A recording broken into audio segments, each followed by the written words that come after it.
इससे पूर्व व्याख्यान में साहित्यिक पंचसंधि के अंतर्गत 5 अर्थ प्रकृतियों का विवेचन किया जा चुका है।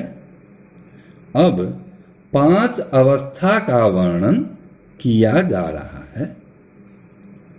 अवस्था पंचक के संबंध में आचार्य विश्वनाथ कहते हैं, अवस्था पंचकार्यस्य प्रारब्धस्य फलार्थिभिः आरंभ यत्न प्राप्त्यासा नियताप्ति फलागमा।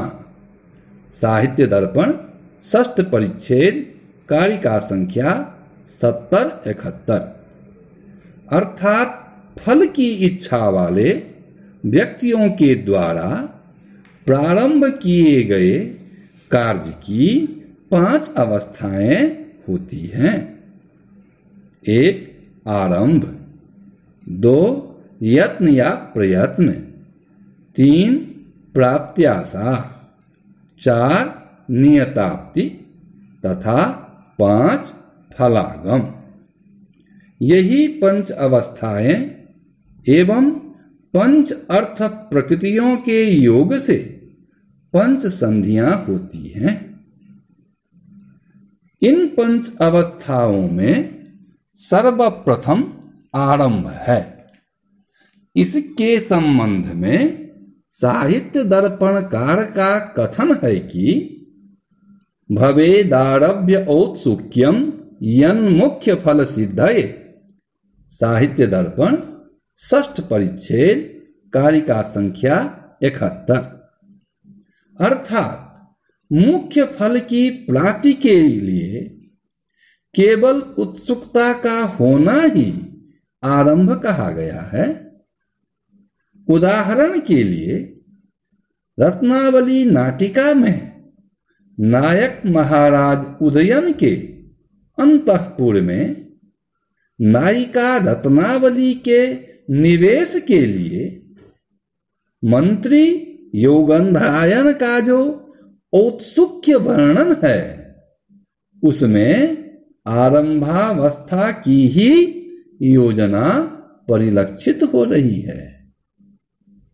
अन्यान्य रूपक प्रबंधों में नायक नायिका आदि की औत्सुक्यता का निरूपण ही आरंभ अवस्था कहलाती है। दूसरी अवस्था यत्न या प्रयत्न है। इस संबंध में आचार्य विश्वनाथ का कथन है कि प्रयत्नस्तु फलावाप्तौ व्यापारोति त्वरान्वितः। साहित्य दर्पण 6ठ परिच्छेद कारिका संख्या 72। अर्थात फल प्राप्ति के लिए जो सत्वर उद्योग है, वही यत्न या प्रयत्न नामक अवस्था है। उदाहरण के लिए रत्नावली के 2य अंक में चित्र बनाना आदि ही वत्सराज उदयन से सागरिका के मिलने का उपाय है। इसलिए सागरिका कहती है, फिर भी उस उदयन जन को देखने का कोई अन्य उपाय नहीं है, अतः जिस किसी तरह इन्हें चित्रित करके अभिलाषा को पूरी करूंगी। यहां जो चित्र लेखन रूप व्यापार है, उसमें प्रयत्न दशा का ही स्वरूप परिलक्षित होता है। इसी प्रकार रामचरित संबंधी रूपक प्रबंधों में समुद्र बंधन आदि व्यापार वर्णन प्रयत्न दशा की ही योजना के रूप में परिलक्षित होता है। तीसरी अवस्था प्राप्त्याशा है। इस संबंध में साहित्य दर्पणकार कहते हैं कि उपायापाय शंकाभ्याम प्राप्त्याशा प्राप्ति संभवः। साहित्य दर्पण 6ठ परिच्छेद कारिका संख्या 72।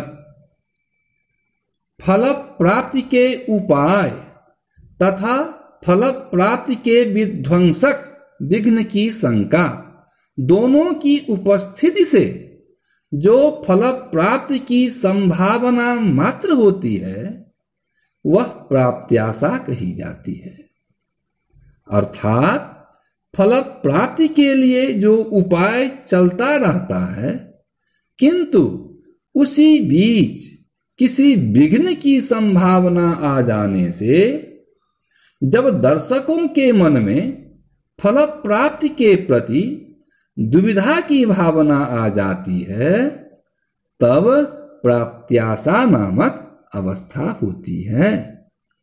उदाहरण के रूप में रत्नावली नाटिका के तृतीय अंक में रत्नावली के वासवदत्ता वेश में अभिसार रूप संगमोपाय अर्थात उदयन मिलन के साधक तथा वासवदत्ता की उपस्थिति के रूप में उसके संगमापाय अर्थात उदयन मिलन के प्रतिबंधक के द्वंद्व में उदयन मिलन रूप फल की संभावना अथवा आशा का जो चित्रण है वह प्राप्त्याशा अवस्था की ही योजना है। चौथी अवस्था है नियताप्ति। इस संबंध में साहित्य दर्पणकार का कथन है कि अपाया भावतः प्राप्तिर नियताप्तिस्तु निश्चिता। साहित्य दर्पण 6ठ परिच्छेद कारिका संख्या 73। विघ्नों के अभाव के कारण जब फल की प्राप्ति पूर्ण निश्चित हो जाती है तब नियताप्ति नामक अवस्था होती है। अपाया भावात निश्चिता प्राप्ति का अभिप्राय है कि विघ्न के निराकरण से निर्धारित फल प्राप्ति ही नियताप्ति है। उदाहरण स्वरूप रत्नावली नाटिका में वासवदत्ता को प्रसन्न करने के अतिरिक्त उदयन से मिलने का कोई उपाय नहीं है। इसमें वासवदत्ता प्रसादन रूप उपाय के द्वारा उदयन मिलन के विघ्नों की निवृत्ति में उदयन मिलन की संभावना का जो निश्चय है वही नियताप्ति है। पांचवी अवस्था फलागम है। इस संबंध में आचार्य विश्वनाथ कहते हैं सावस्था फल योग स्यात् यह समग्र फलोदय। साहित्य दर्पण 6ठ परिच्छेद कारिका संख्या 73। यहाँ फलागम के नाम से ही स्पष्ट होता है कि फल का आगम अर्थात लाभ। यह फल लाभ समग्र अर्थात समस्त जहां दिखाई पड़े अर्थात समस्त फल की प्राप्ति ही फलागम है। उदाहरण स्वरूप रत्नावली नाटिका में नायक वत्सराज उदयन के रत्नावली लाभ और साथ ही साथ चक्रवर्ती पद लाभ का जो वर्णन है वही फलागम है। इसी प्रकार अन्य रूपक प्रबंधों की भी फलागमावस्था पहचानी जा सकती है। इस प्रकार पंच अर्थ प्रकृतियां तथा पंच अवस्थाएं समझने के बाद इन दोनों के योग से होने वाला संधि पंच संधि है।